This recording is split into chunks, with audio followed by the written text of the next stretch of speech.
பொதுவா நாய் கடிச்ச ரேபிஸ் வந்து தானே கேட்டிருப்பீங்க. ஆனா அதான் இல்ல. எந்த விலங்கு கடிச்சாலும் அந்த விலங்குக்கு ரேபிஸ் இருந்ததுன்னா உங்களுக்கும் ரேபிஸ் பரவறதுக்கான வாய்ப்புகள் அதிகம். அதனாலதான் ஏஆர்வின்னு சொல்ற ஆன்டி ரேபிஸ் வேக்சின் கண்டிப்பா போடணும். நாய்கள் மூலமா ரேபிஸ் பரவறதை விட பூனைகள் மூலமா ரேபிஸ் பரவறதுக்கான வாய்ப்புகள் ரொம்பவே அதிகம்.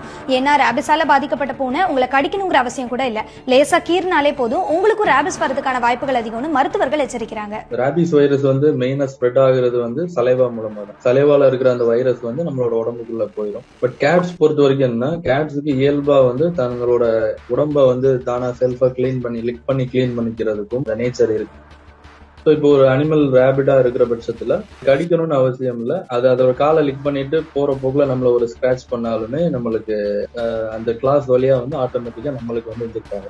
ஒரு விலங்கு நம்மள கடிச்ச உடனே சிம்டம்ஸ் தெரியணுங்கிற அவசியம் கிடையாது. ஒரு சில கேசஸ்ல 5-6 வருஷத்துக்கு அப்புறம் கூட சிம்டம்ஸ் தெரியும்னு மருத்துவர்கள் சொல்றாங்க.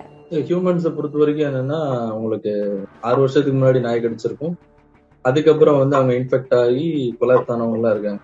நம்ம பைட் வாங்கிட்டோம் அப்படின்னாலே நம்ம இமீடியட்டா நம்மளோட பைட்டோட நேச்சரை பொறுத்து எந்த மாதிரியான இன்ஜுரிஸ் நமக்கு இருக்கு அதை பொறுத்து நம்ம வேக்சினேஷன் மட்டும் போதுமா இல்ல இம்யூனோகுளோபுலின் எடுத்துக்கணுமாங்கிறத அவங்களோட பிசிஷியனை கான்டாக்ட் பண்ணி நம்ம பண்ணிக்கலாம்.